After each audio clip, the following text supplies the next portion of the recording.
Hi everybody, welcome to this week's Times Media Prep Sports Report or College Report or whatever Tom Elliott and Mick Hatton are talking about report.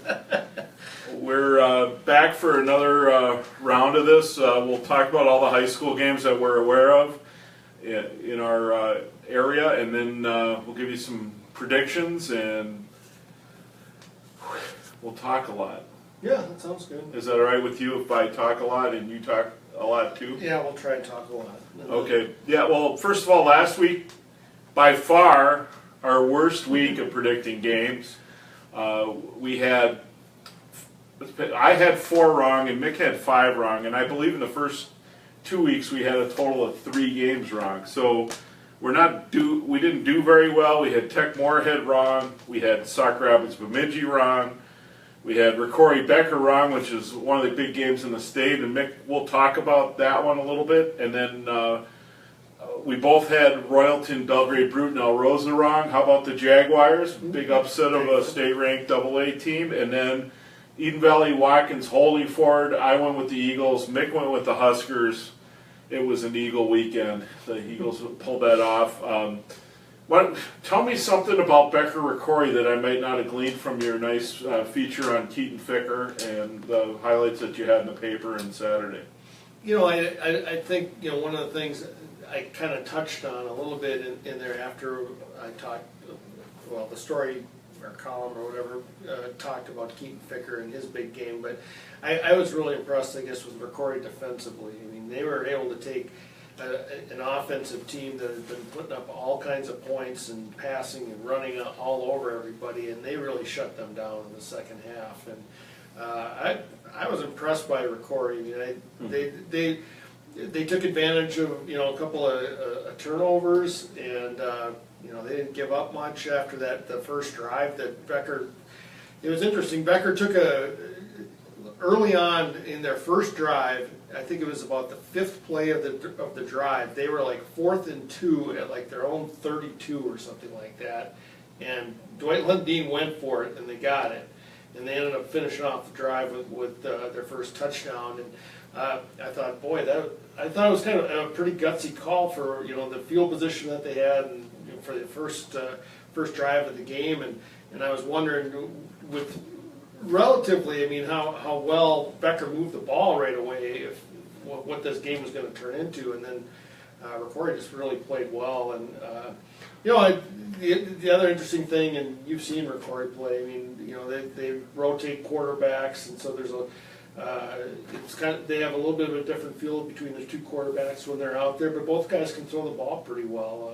So I'm going to see Ricori again here on Friday. They're playing at home against Alexandria, another tough opponent. I mean, they have had a tough schedule out of the gate here, but they are playing very well. And yet all we talk about is how they've gone from more of a traditional 5A schedule to more of a 4A schedule. But when you're playing Alexandria and Becker and Hutchinson down the line here, it's not that easy, and Ricori's going to find that out. That's a 6 o'clock game Friday.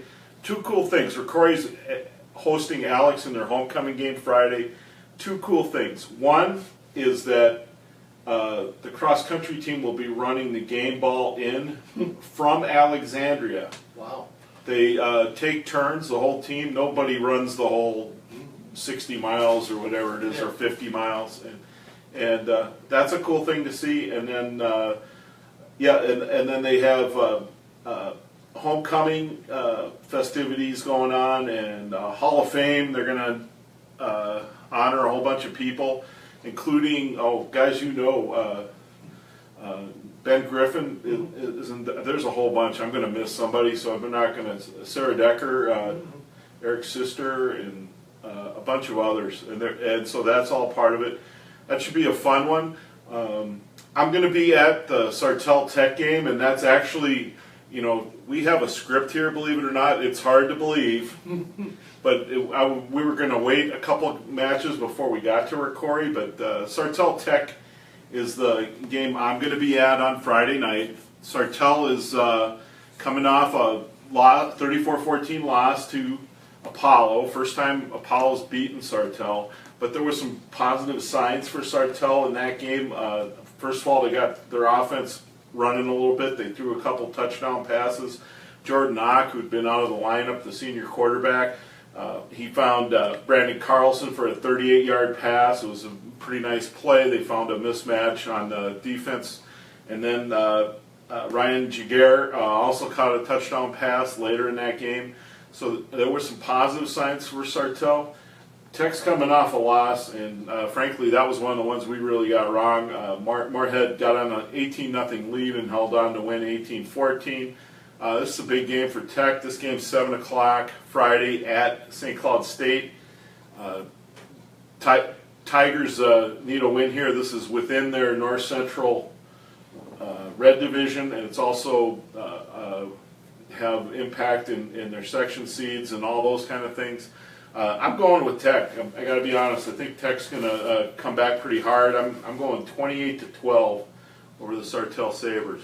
Yeah, I'll say 35-14 Tech. When you think of the athleticism that Tech has on the field, and they're going to play on turf, I always like teams with maybe a little bit more athletic ability when they're playing on the turf because they take advantage and are able to cut and maybe do a few more things. So I'll take Tech in that one as well. The next one I have on the docket is St. Cloud Apollo at Princeton. Apollo, we just mentioned, 134-14, showed me they can pass and run the ball, which maybe hadn't worked very well. Say the only thing they need to clean up a little bit that was penalties. They had an inordinate amount of them. I believe I had 13 penalties for in the 120s in yardage, 4 pass interference penalties. Those are things that are correctable and need to be corrected. Princeton's looking for its first win of the year. They've given up a tremendous amount of points. I really like Apollo in this game. And then just as a side note, you got the Beeler brothers going, Michael and Kevin Beeler. Michael's an offensive coordinator at Apollo. Kevin's on the staff at Princeton. Both Foley graduates, both big football guys in their day. And I like Apollo to beat Princeton 28-21.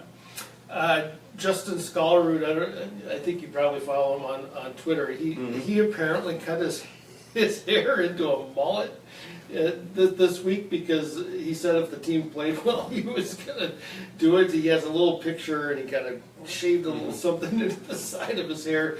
So they must be, must have had a very good week of practice, and that's kind of a fun thing. Justin and I coached a 7 and 8 year old baseball team this past summer together, and so I get a kick out of Justin anyway. But that was a cool thing to see.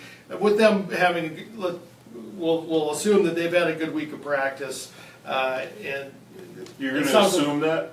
Well, that's what he says. All right. That's what he says on Twitter. I mean, you don't get your hair into a mullet if you don't believe you've had a good week of practice. I don't think. Yeah, I'm just trying to keep all the hair I still have. Yeah, exactly.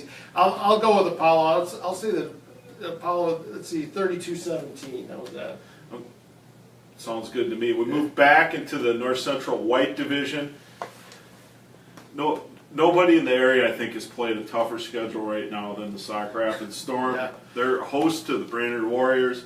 Brainerd on Saturday, coming off a huge 50-43 win over Alexandria. Alexandria had been in the State 5A poll until that loss. Warriors they have a Garrett's kid who's one of the best running backs probably in that division. Sauk Rapids has its hands full once again. I'm looking at the Storm having a tough loss. I'm going to go Brainerd 28, Sauk Rapids 24. Yeah, I'll go with you on that. That's a tough matchup. I mean, in Brainerd, I think they're still trying to, get over that loss from a couple of weeks ago and are trying to reestablish themselves. And Sauk Rapids has shown though that they can hang with people. I mean, I think I'm with you. I think it's a close game. I'll say I'm on 27-24 for. Ooh. All right, we're kicking field goals and everything. Yeah. Okay, next one we got on the list we talked about at length already is Alexandria at Ricori. Corey's number 6 in the state. Really didn't move up in the state poll after beating Becker, and they're playing Alexandria, which is still getting votes in Class 5A. Alexandria's got a tremendously high-powered offense. I think the key here is what you touched on against Becker, is whether James Herberg, the defensive coordinator, and his crew can slow down the Cardinals quite a bit. I'm going to bet on that indeed happening. I'm going to go Ricori 21, Alex 20. And that's one of the games I think could go either way this week. Really do. I really do. Yeah, it's another fascinating matchup, and with Ricori, I like the fact that some of their best players are playing both ways, and they're guys that are really athletic, and I think Ricori at home, there's just there's kind of a feeling kind of building, I think, with those guys that they're on a little bit of a roll right now. I'll say Ricori 20-14. Well, you're going to hold Alex to 14. I would have called you dumb last week if you had said that. Well, you would have been right on. The next one is here's another school that's had a tough schedule out of the gate. Hutchinson at Becker. I mean, yeah. Last week Becker had one of the top games in the state. This week Becker has one of the top games in the state. Hutchinson's 3-0, ranked 4th in the state, a traditional state power. They're now in the same North Central White Division for the first time in either school's history. They're in the same football conference. Becker moved down to number 9 in the state poll. They're 2-1. Interesting contrast. The Hutch is a come right at you team. Becker obviously likes to mix the pass in and out. I think Becker's going to win this game because I don't think Hutchinson's going to be able to slow Becker down. I'm going to go Becker 31, Hutchinson 28. Yeah, I think you're going to see a lot of offense in this game for some reason. I just think both teams are going to get up and down the field. I'm going to say that Becker bounces back as well. I'll say Becker 34-31. Okay. We're moving now to the East Central District. This is an interdivisional game. We've got a North team, Albany, playing at a South team, Glencoe Silver Lake. Two traditional state powers. Both teams are 2-1. Both teams have the potential to make some noise at the end of the season in their sections. Both teams are probably pretty evenly matched from what I can tell. I'm going to go with the home team here and take Glencoe Silver Lake 28 over the Huskies 21. Yeah, I think this is obviously a much tougher matchup for Albany than they had maybe the last couple of weeks. But I like Glencoe Silver Lake at home. I mean, and if they're able to slow down the running game, I think Glencoe Silver Lake wins the game as well. Next one we're moving to the North Division of the East Central District. We have St. Cloud Cathedral at Little Falls. These are both teams that have struggled offensively, and both teams that are looking to build some momentum here after sluggish starts. Cathedral got its first win on the board last week. They had a long drive and beat Malacca 7-0. That was a third quarter drive for the Crusaders. They, I think, continued their streak here and but I think it'll be a nail biter too, because I think Little Falls is salty enough to make it a close, tough game. I'm going to take Cathedral 14, Little Falls 13. I'll take Little Falls 12-6 in this one. All right. At home.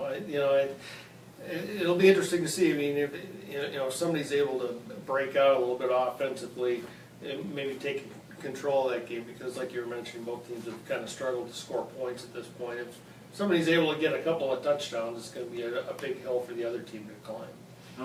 Well, look, that's the one to watch for our area anyway. We'll see how that goes. Next one I have is Foley at New London Spicer. New London Spicer Wildcats put points on the board. They give up points, they score points. Foley's trying to get some ground here. They're looking for the Falcons are looking for their first win. I think it's going to be a tall task at New London. I've got New London Spicer winning this one 32-14.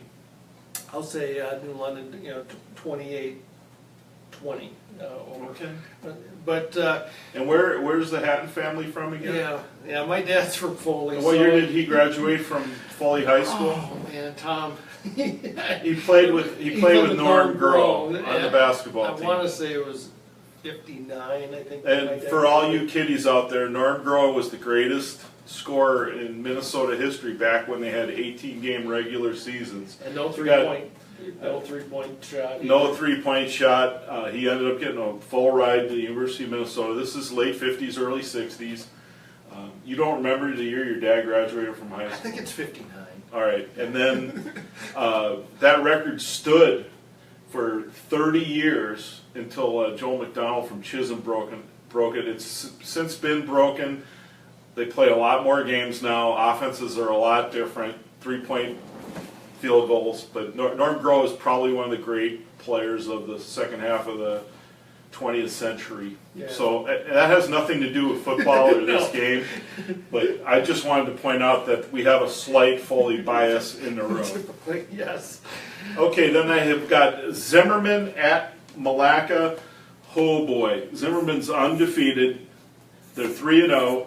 They're receiving votes in the 4A poll. Malacca is 0-3. Is a 3A team with 5 seniors on the roster. This has got a tough game written all over it. This is really going to be a tough one. I got Zimmerman 35, Malacca 6.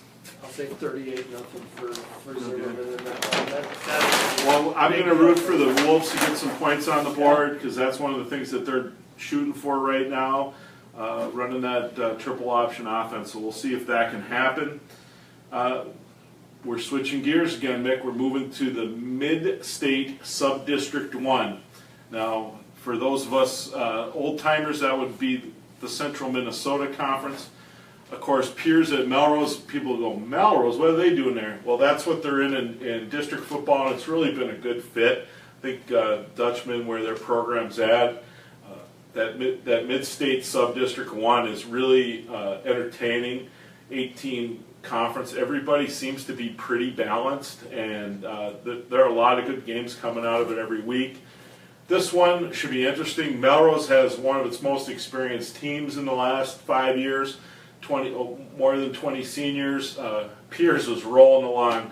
Pioneers are ranked 3rd in the state in AAA. I think they're the prohibitive section favorite, and I think at this point they look like the team to beat in Mid-State Sub-District 1. Yeah. Nice and smooth. Like how that rolls off the the tongue. tongue. It rolls off the tongue. So I'm going Pioneers 31, Melrose 21.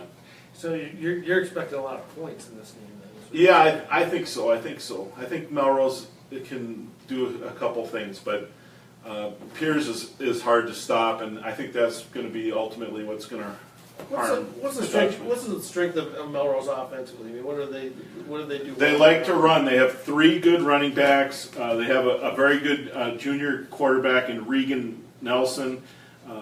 They mix it up. They've actually made their offense a little more complicated than it had been in the past, and so they rotate guys. Nobody's going to get 30 carries in a game, or they're probably not going to throw 35 passes either, but they'll have 3 guys get 15 rushes a game, or 10 to 12, and maybe some other guys as well. Piers has kind of been doing that as well. Piers has not had anybody that I know of get 20 rushes in a game yet. I think last week when I was looking at their stats, it was like 9 or 10 guys carried the ball. So they're kind of both doing it. They don't want They don't want to rely on one superstar either team. They're trying to mix their guys in, and I think that's to Melrose's advantage, to be honest with you. Yeah, I'll say Piers 32-20. I'm on right. the bandwagon with Piers. I just think they've got an awful lot of talent and a lot of depth. Melrose is an interesting matchup though for them. I mean, I think this might be one of the better matchups that they have kind of down the stretch here as we're looking at their schedule. All right, here we go. We got the Painesville Bulldogs at the Holdingford Huskers. I think if there's one team that we haven't maybe given enough credit to early, it would be Painesville. Yeah, they smoked Melrose. That caught us both off guard. Holdingford, we think, has a good team, especially defensively. I like Painesville in this one just based on what the scores have been in the first 3 weeks. I'm going to go Bulldogs 28, Holdingford 21. Yeah, I mean, Painesville, came into the season, talking about how, for once, they had a little bit more size up front. And, the one, I think, thing that Hollingford is still kind of working through is maybe, establishing their line play a little bit more. I like Painesville in this one too. I'll say 28-21 Painesville at Hollingford, but it's going to be a really good game. Next one on the schedule, Eden Valley Watkins at Rockford. Eden Valley Watkins, we're sitting at 2-1. Our Rockford Rockets are 0-3. I really like the Eagles in this. I think Rockford will put up a good fight, but I don't think Eden Valley Watkins is to be stopped this week. I'm going to go Eden Valley Watkins 28, Rockford 12. Yeah, I'll go with you on that. I think Eden Valley Watkins might, with the way things have kind of shaken out here in the early going, Eden Valley Watkins might be the second best team in that district. I mean, Melrose, Painesville.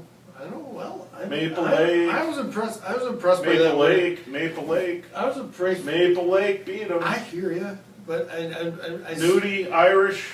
I want to believe in John Thielen. Is that I mean, there's I'm a John Thielen believer too, to be honest with you. And in a team that's only was in the state championship game last year, so I'm going to get on the Eden Valley Watkins. But where was the quarterback from that team? Where is he now? He's at St. Scholastic. Yeah, where was the star receiver? Well, he's at Northern State, and I know they still have enough back. Yeah, they do. They have some talent. So I mean, I like Eden Valley Watkins in this game as well.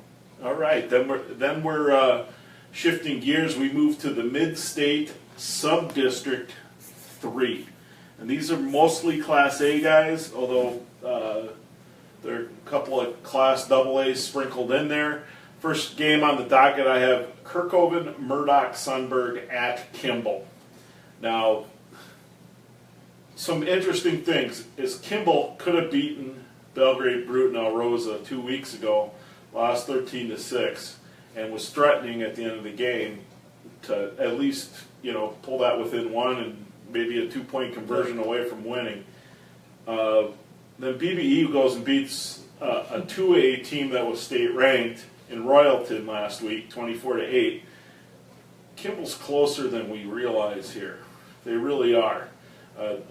Johnny Benson, the new head coach there, one of the youngest coaches in the state, if not the youngest coach in the state, is doing a lot of good things. Cam S is not unbeatable. They already have one loss, and they're certainly not an unbeatable team. I'm going to take KMS to win this one, however, 24-13.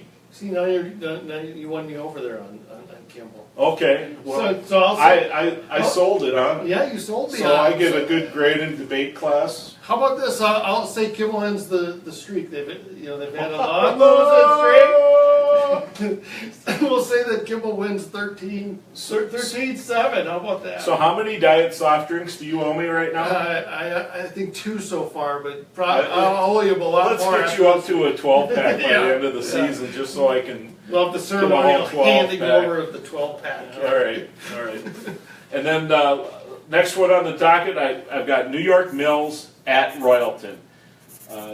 Royalton's coming off a monumental upset. I have to give BBE all the credit in the world there. I did not see that coming by a mile. Thought Royalton run over them, and Royalton was held to 8 points. Great job by the Jaguars. New York Mills has really struggled. I don't know that New York Mills has an offensive touchdown yet. I'm going to take Royalton to get better this week, and after the tough loss, and be more focused, and they're going to win 24-7. I'll say Royalton 28-6. I think the big bounce back game for Royalton, and they'll get themselves back in the right spot.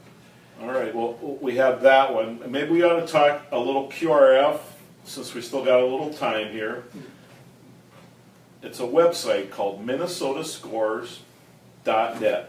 And no, we don't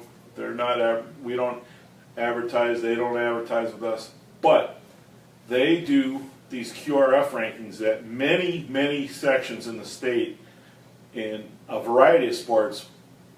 We're talking football today, but also volleyball, soccer, boys and girls basketball, hockey, baseball, softball.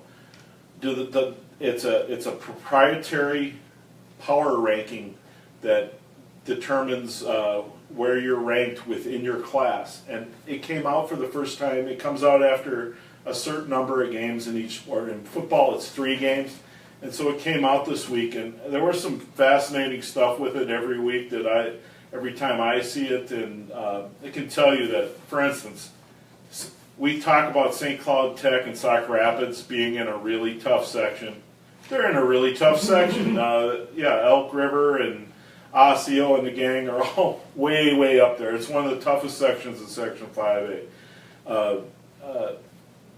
Anyway, so I had in my notebook column this week, which had a lead on Dylan Haskamp, the Sauk Center shortstop pitcher who's coming to St. Cloud State for baseball. I had all the QRF rankings in there. I'd encourage you all to take a peek at it. Also, we probably should talk a little bit about a couple college games that are coming up. Why don't we start with the Hall of Fame game at St. Cloud State, since if you're in the area, that's the easy one to get to. Yeah, at St. Cloud State against Augustana, 6 o'clock on Saturday. A really cool Hall of Fame class. If you go to the St. Cloud State website, you can see who all is being inducted. But people like former football coach Noel Martin, former St. Cloud State standout Brett Hedican, who played 17 years in the NHL, is going into the Hall of Fame. Keith Eckendorf won't be there, but he's now the University of North Carolina quarterbacks coach. He's going in. Tar Heels. Yeah. ACC, baby. They're honoring Bill Radovich, who was a big guy behind the Herb Brooks National Hockey Center. Everything having to do with hockey. And Herb Brooks coming. Yeah. I mean, so. But before 6, could I have fun in the parking lot? Yeah, that's always fun. I mean, they've got a lot. What's fun about it, Nick? Well, they have kind of a section off to the side there now where you can have an adult beverage before the game if you like. There's also bounce houses and different things. They spent 1989. They had a couch burning down in the middle of the campus area. It was 88, I think. It was at 88, and they've spent many a year trying to downplay that image, and yet they've brought back fun over there. Wow. Yeah. Yeah, it's it's an interesting This matchup. is like 2 or 3 years they've had alcohol now. Yep. And from a football standpoint, St. Cloud State's got Augustana at home, and Augie's perennially been in the last 5 years, let's say, since the NSIC's been back, they've been one of the better teams around. St. Cloud State's coming off a big win over Concordia St. Paul. This is going to be a much tougher test. It's going to be much more like their game, I think, against Winona State. So it's an interesting matchup, and again, it's a fun weekend when you get the Hall of Fame that's involved. And now, the best college football game in the state of Minnesota this weekend. Gophers are on a bye week. You've got St. Thomas playing St. John's at Target Field. It'll be the first time college football has been played at the Minnesota Twins home field. It's confirmed that there are more than 30,000 tickets sold. Depending on the weather, it's a pretty good likelihood we'll see between 33 and 35,000 people watching Division III MIAC football. I don't know. In 2019, North Dakota State's going to play Butler there, and there's a good chance they might get 20 to 25,000 for that as well. I don't know if we could put 2 other college teams in this state besides the Gophers at Target Field and draw 30,000. I'm sure that anybody else that St. John's and St. Thomas played probably couldn't get that kind of a crowd. It says a lot about the rivalry to me. Yeah, no, it's it'll be interesting. I mean, it'll be first time I'm going to go down and help you out with some of the coverage. I need all the help I can get. And it'll be the first time I've seen it in person, so it'll be interesting to see what the atmosphere is like. It's also going to be interesting too because from a standpoint of if it rains or not. I mean, at last I looked, there was there's a chance for rain on Saturday afternoon, and it'd be interesting to see if that affects the And game. I'm interested too. Now we know that it is natural grass there at Target Field, but it is unlike any natural grass I've ever seen. It drains really well. If it gets torn up, they're just going to resod the whole place. They're not worried about that aspect of it. But yeah, I think we might have a little more of a ground kind of game, more of a in the trenches kind of game. I could be totally wrong on that. Nobody's asked me to pick it, and I'm glad because I don't know who's going to win. I honestly don't. I think it's a toss-up game. I have a feeling that St. John's might be a little bit stronger than St. Thomas this year, and that's only based on the fact that the Tommies have lost to Wisconsin Stout, and Wisconsin Stout is a good team, but it isn't a Whitewater or an Oshkosh out of that conference. Yeah. So I was a little surprised by that, and of course it's early and just don't know enough about a lot of things.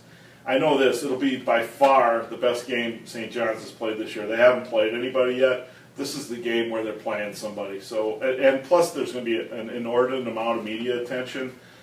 Outside of local media, there's going to be, we expect some national coverage as well. I know Gary Foshing told me he's been in contact with ESPN, and we Sports expect, Illustrated. yeah, some of those kind of things are going to be involved as well. So I'm looking forward to it.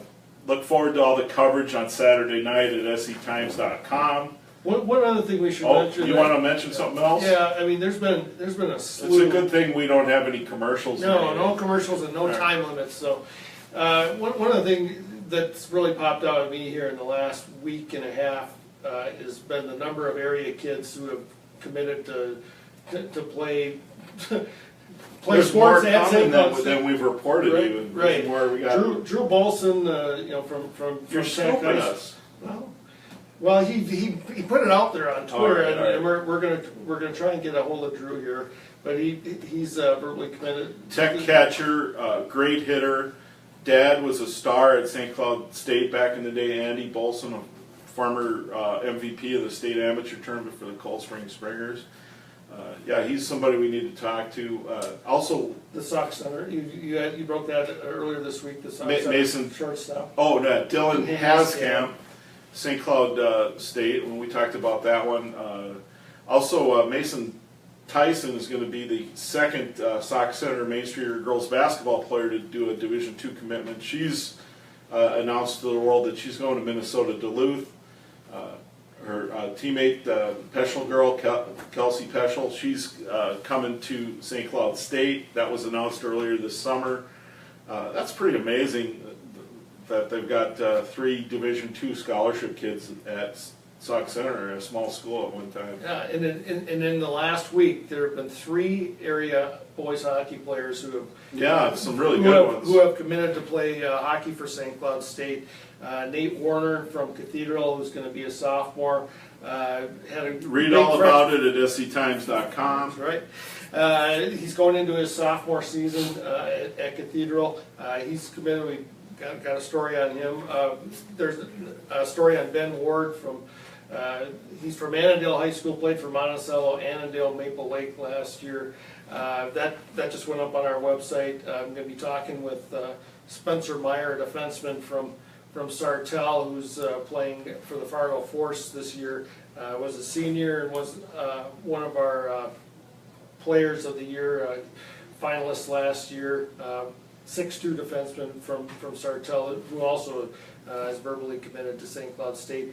And then a couple weeks, 2-3 weeks ago, Travis Cottonbutle from Sauk Rapids verbally committed to Nebraska Omaha, and he's playing in the NAHL. So there's been a lot of local kids that have been committing, college-wise. I think it says a lot about the area right now and the caliber of athletes that we get. Yeah, it looks like it's maybe up from last year in terms of scholarship athletes in a variety of sports. Certainly they're coming in a little faster and a little harder than they were last year. Yeah. All right, I'm Tom Elliott.